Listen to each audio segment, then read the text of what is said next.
자, 안녕하세요. 김성진 프로입니다. 자, 이번 시간에는 왜 빨리 일어나는지에 대해서 좀 알려드릴 거예요. 많은 분들이 이제 스윙을 하면서 가장 문제로 생각하는 것 중에 하나가 빨리 일어나는 거. 이 빨리 일어나기 때문에 슬라이스도 나고, 뭐 생크도 나고, 뭐 모든 미스들이 다 나오죠. 그래서 그러면 일어나는 거는 좀 알겠는데 왜 일어나게 되는지에 대해서 좀 제대로 알아야지 일어나지 않겠죠. 그래서 그 이유에 대해서 한번 설명해 보도록 하겠습니다.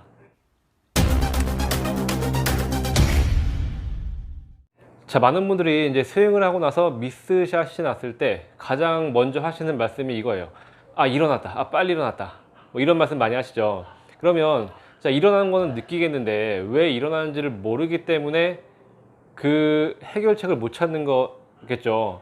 그러면 왜 일어나는지에 대해서 좀 설명을 해 드릴게요. 여러 가지 유형이 있으니까 오늘은 그 여러 가지 유형에 대해서 좀 설명을 해 드릴 거예요. 자, 첫 번째는 자, 내가 돌리는 스윙의 스피드가 스윙의 스피드가 내 몸이 내 스윙의 스피드를 견디지 못할 때 첫 번째로 일어나게 돼 있어요. 우리 몸은 내가 스윙을 하면서 그 스윙의 힘을 지탱할 수 있는 코어의 힘이라는 게 만들어져 있겠죠. 그러면 많은 분들께서 그 내가 스윙을 하면서 내 몸이 견딜 수 있는 스윙의 스피드를 각자 체크를 하셔야 되는데 그거를 인지하지 못한 상태로 굉장히 빠른 스피드로만 공을 치려고 하시죠. 공을 멀리 내보내야 된다고 생각을 하시니까. 그러다 보니까 빨리 세게 치려고 하다 보니까 그 스피드를 몸이 견디지 못하고 몸이 일어서게 되는 거예요. 자, 이게 가장 많이 일어서게 되는 첫 번째 실수예요. 그러니까 결국은 기술적인 문제가 아니라는 거죠. 다용 스윙을 하면서 일어났어요.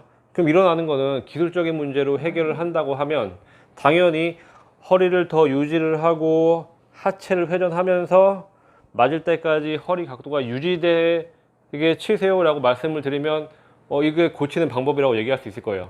하지만 그 이전에 왜 허리 각도를 유지하지 못하게 됐는지를 찾아야 되거든요.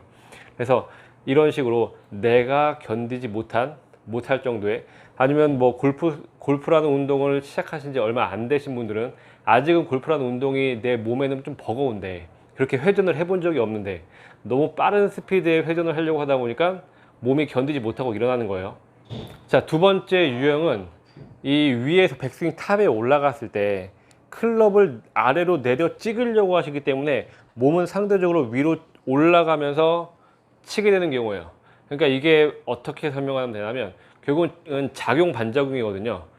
이 위에서 힘을 아래로 쓰려고 하기 때문에 몸은 위로 올라가게 되는 거예요. 우리가 스윙이라는 운동은 몸의 각도를 유지하는 상태에서 이렇게 평면으로 회전을 해주셔야 돼요. 평면으로. 그래야지만 몸의 각도가 유지가 되면서 회전을 할 수가 있는 건데, 자, 이 상태에서 힘을 아래로 쓰려고 하시다 보니까 밑으로 찍으려고 하시다 보니까 몸은 이렇게 아래로 누르는 힘에는 위로 올라가는 힘이 받쳐줘야지 힘을 쓸 수가 있거든요. 그러니까 평면으로 회전하지 못하고 위아래에 힘을 쓰시려고 하니까 결국은 또 일어나게 되는 경우예요. 자, 한번 보여드릴게요. 자, 여기서 힘을 아래로 쓰려고 하니까 몸은 이렇게 일어나게 되는 거예요. 힘을 받쳐주기 위해서. 자, 이렇게 되는 경우죠. 이렇게 되는 경우 굉장히 심한 슬라이스가 나요. 왜냐하면 몸은 위로 점프를 하면서 치기 때문에. 근데 어느 정도 상급자가 되면 회전을 하면서 맞는 동시에 위로 점프를 해준다면 이거는 비거리에 굉장한 효과가 나타나요. 예를 들어 타이거 우즈의 스윙만 봐도 자, 회전을 하다가 맞는 순간에 무릎을 펴주면서 몸이 위로 올라가는 동작이 있을 거예요. 그런데 아마추어 분들은 이걸 따라하면 안 되고 왼쪽 무릎이 유지가 된 상태에서 평면으로 회전하는 연습을 많이 하시는 걸 추천드려요. 왜냐하면 시작부터 강한 힘을 쓰려고 위로 올라갔다가는 분명히 이렇게 찍혀 맞으면서 다 슬라이스가 날 수밖에 없거든요. 자, 그래서 두 번째 유형은 아래로 내려 찍으려고 하시기 때문에 몸은 위로 반응을 하게 된다. 결국 이게 작용 반작용이에요. 자, 그리고 마지막으로 세 번째 유형은 이미 백스윙 때부터 몸의 각도가 펴지시는 경우예요. 많은 분들이 이제 내 몸의 각도를 유지하면서 백스윙을 만들어 줘야 되는데, 백스윙을 너무 많이 하려고 하시게 되면 어떤 현상이 일어나게 되냐면, 몸이 이렇게 펴지면서 백스윙을 하시게 돼요. 그런데 백스윙을 하는 과정에서는 인지를 못하죠. 근데 다운스윙을 하면서 배치가 만들어지고 허리는 펴질 수밖에 없는 거예요. 이런 식으로 백스윙 때 허리가 펴졌죠. 이렇게 허리가 들렸어요. 그럼 이 상태로 다운스윙을 하게 되면 당연히 또 허리가 펴진 상태로 공이 맞게 되겠죠. 결국은 허리가 펴졌다는 얘기는, 골프에서 허리가 펴졌다, 앵글이 펴졌다는 얘기는 슬라이스로 연결된다고 보셔야 돼요. 그런데 이것도 어느 정도 조금 중급자가 넘어가게 되면 허리가 펴지면서 손목을 돌려서 또 악성 훅 구질이 만들어지게 돼요.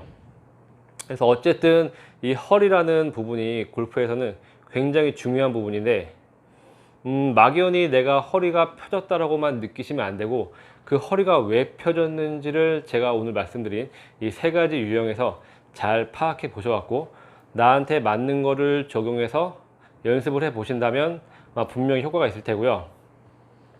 모든 스윙은 한 다음에 느껴질 수밖에 없어요. 하는 과정에서는 내가 제대로 하고 있는지 잘못하고 있는지 잘 느끼지 못해요. 한 다음에 안 된 것만 느껴지는 게 스윙이니까 연습을 할 때는 무조건 슬로우 모션으로 이렇게 연습을 하시는 거를 추천을 드리고요. 이 슬로우 모션으로 연습을 하면서 내 몸이 어느 정도 적응을 한다면 그때 점차 스피드를 늘려가면서 나한테 맞는 스피드가 어느 정도까지인지 이거를 스스로 체크해 보시는 시간을 갖는 게 가장 중요하다고 생각을 하고요. 이런 방법으로 연습을 하다 보면 나한테 맞는 스윙의 스피드, 또 내가 일어나지 않고 평면으로 회전할 수 있는 방법, 이런 거를 다 느낄 수 있을 테니까 이렇게 연습하신다면 분명히 도움이 될 것 같습니다. 자, 영상 보시고 나서 도움이 되셨다면 구독 버튼과 좋아요 눌러주시면 감사하겠습니다.